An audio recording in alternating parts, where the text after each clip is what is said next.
स्वागत है आप सबका एक नए सफर की शुरुआत में। हमारी आज की कहानी महाभारत की एक महान चरित्र के साथ जुड़ी हुई है। नहीं, मैं कोई सस्पेंस क्रिएट नहीं करने वाली, बल्कि मैं तो आपको सीधे कहानी की ओर लेके चलूंगी। वैसे अगर मैथमेटिकली कहा जाए तो दूरत्व और गति का विभाजित रूप होता है समय। बड़ा ही आश्चर्य है इसकी गतिविधि, या फिर शायद कुछ ज्यादा ही सरल। कर्म और समय की यही युगलबंदी समस्त सृष्टि का संतुलन बनाए रखता है। आप जरूर सोच रहे होंगे कि इससे किसी कहानी का क्या संयोग, पर आपके प्रश्न का उत्तर मेरे एक प्रश्न में छुपे हुए है। अगर मैं आपसे पूछूं, महाभारत का कौन सा वो चरित्र है जिनके बारे में सोचते ही हमारे दिल भर जाता है? लगता है जैसे भाग्य की नाइंसाफी इस महान चरित्र को न्याय नहीं दे पाई। तो इसका जवाब होगा सूर्यदेव और कुंती के ज्येष्ठ पुत्र कर्ण। हाँ, शायद महाभारत के सबसे ट्रैजिक चरित्र कर्ण ही थे। सर्वश्रेष्ठ धनुर्धर जो अपने ही गुरु के श्राप के कारण युद्ध क्षेत्र में अपना अर्जित ज्ञान विस्मित हो जाते हैं। सज्जन, न्यायशील और निष्कपट, फिर भी अनजाने में हुए पाप के कारण ब्रह्मशाप और मृत्युकालीन विवशता, सूर्यदेव के पुत्र होने के विपरीत हर पल सामाजिक पक्षपात के शिकार कर्ण। तो इस बात से आप और हम दोनों ही सहमत हैं कि लार्जर देन लाइफ ये चरित्र महाभारत में उपेक्षित ही रहा है, और यही कर्म और समय की निरंतर आवर्तन हमारे समस्त प्रश्नों के उत्तर लिए राह देख रहा है। तो चलिए प्रवेश करते हैं काल चक्र में। मैं आपको लेके चलती हूँ त्रेता युग की ओर, जहां हम जानेंगे दंभोदभवा के बारे में, जो कि एक असुर हुआ करते थे। पराक्रमी ये असुर प्रबल शक्तिशाली होने के आकांक्षा से सूर्यदेव की तपस्या करते हैं।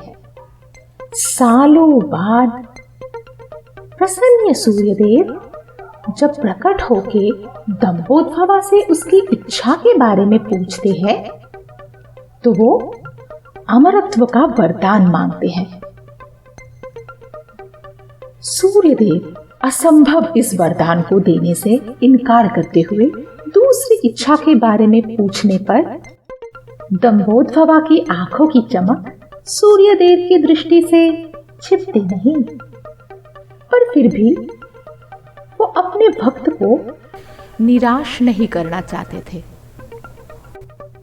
दंभोदभवा बोला, प्रभु, अगर आप मुझे अमरत्व नहीं दे सकते तो मुझे सहस्र तनुत्राण का वरदान दीजिए, और मैं चाहता हूं वो तनुत्राण सहस्र वर्ष तपस्या करने वाला ही केवल तोड़ पाए। सूर्यदेव अचंभित हुए, पर दंभोदभवा रुका नहीं। वो और बोला, और मेरे तनुत्राण को तोड़ने वाले को उसी क्षण पंचत्व की प्राप्ति हो। स्तब्ध सूर्यदेव पल भर के लिए दंभोदभवा की दुरभिसंधि के बारे में सोच में पड़ गए, पर फिर अपने भक्त को संतुष्टि प्रदान करते हुए तथास्तु कहकर वो विलीन हो जाते हैं। इस घटना के ठीक बाद दंभोदभवा अपनी विनाशकारी शक्ति से तबाही का तांडव शुरू कर देता है। उसके आगे आने की हिम्मत किसी में न थी। लोग उसे सहस्र कवच बुलाने लगे। असुर सहस्र कवच की जो घटना हम सुन रहे हैं, उसका समय काल सती के पिता राजा दक्ष की समसामयिक थी। उस वक्त महाराज दक्ष अपने एक और कन्या मूर्ति का विवाह ब्रह्मा के मानस पुत्र धर्म के साथ संपन्न करते हैं। सहस्त्रकवच की अत्याचारों से वाकिफ मूर्ति कठोर तपस्या से भगवान विष्णु को प्रसन्न करते हैं और उनसे ये वरदान प्राप्त करती है कि उनका होने वाला पुत्र इस असुर के विनाश का कारण बनेगा। इस घटना के बाद प्रसन्नचेता मूर्ति 2 सुंदर पुत्र संतानों की जननी बनती है और उनका नामकरण करती है नर एवं नारायण। एक अदृश्य पारस्परिक बंधन से बंधे ये भ्राता अस्त्र विद्या तथा युद्ध कला में निपुणता हासिल करते हुए उभरते हैं। कुछ समय बाद सहस्त्रकवच बद्रीनाथ पर्वत तथा आसपास के गांव को तहस नहस करते हुए नर के सम्मुखीन होते हैं। नर अपने जीवन के उद्देश्य से वाकिफ थे, तो उसने बिना वाक्य व्यय किए सहस्त्रकवच को युद्ध का न्योता देते हैं। एक सामान्य मनुष्य को अपना प्रतिद्वंदी देख प्रबल पराक्रमी ये असुर नर का उपहास करते हैं, परंतु नर अब जलित थे और युद्ध निश्चित। युद्ध कालीन नर की सकारात्मक ऊर्जाएं सहस्त्रकवच को विध्वस्त कर देने पर उसके मन में क्षण भर के लिए एक शंका उदय होती है, पर फिर सूर्य देव के वरदान को याद करते हुए वो खुद को संतोष प्रदान करते हैं कि अगर ये वीर मेरा एक कवच तोड़ने में समर्थ भी हो गया, फिर भी ये मृत्यु को प्राप्त होगा और मैं 999 कवचों के साथ जीवित ही रहूंगा।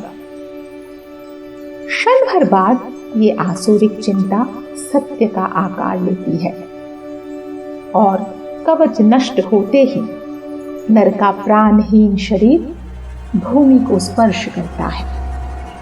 इस घटना से सहस्त्रकवच निरुद्विग्न हुए ही थे कि वो एक दूसरे नर को तेज गति से अपने ओर धावित होते देख अचंभित हो जाते हैं।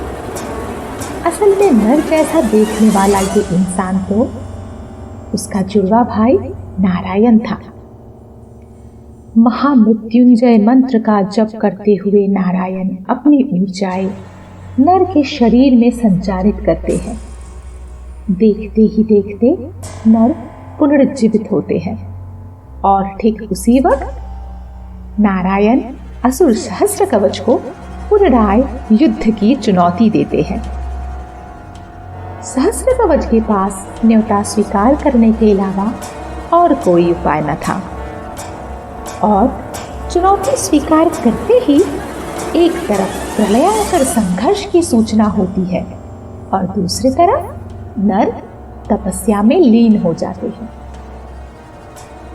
यहाँ एक बात जानना आवश्यक है।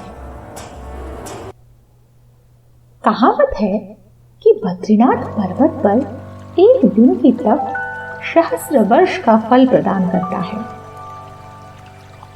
और इसीलिए नर एवं नारायण के वैकल्पिक तप तथा संघर्ष के व्यूह से सहस्त्रकवच निकल ही नहीं पाते। अंत में जब सिर्फ एक ही कवच शेष रहता है तो अपने इष्ट देव सूर्य की शरण लेते हुए सहस्त्रकवच प्राण भिक्षा मांगते हैं।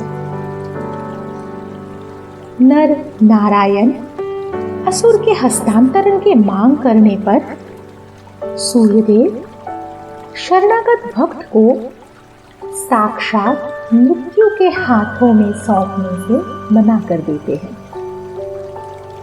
और एक अपराधी तथा हत्यारे का समर्थन करने पर नर एवं नारायण सूर्यदेव को श्राप देते हैं। उसी श्राप के कारण कुंती के गर्भ से कर्ण के रूप में सूर्यदेव और दंभोदभवा दोनों का जन्म एक ही शरीर में होता है। दूसरी तरफ सहस्त्रकवच को हत्या करने का शपथ पूरा करने के लिए नर और नारायण भी अर्जुन एवं कृष्ण के रूप में द्वापर युग में जन्म लेते हैं। पिछले जन्म में सहस्त्रकवच अपने बचे हुए एक कवच के साथ सूर्यदेव की शरण लेने के कारण उनका आखिरी कवच अविकृत रह जाता है और उसी कवच को धारण किए कर्ण का जन्म होता है।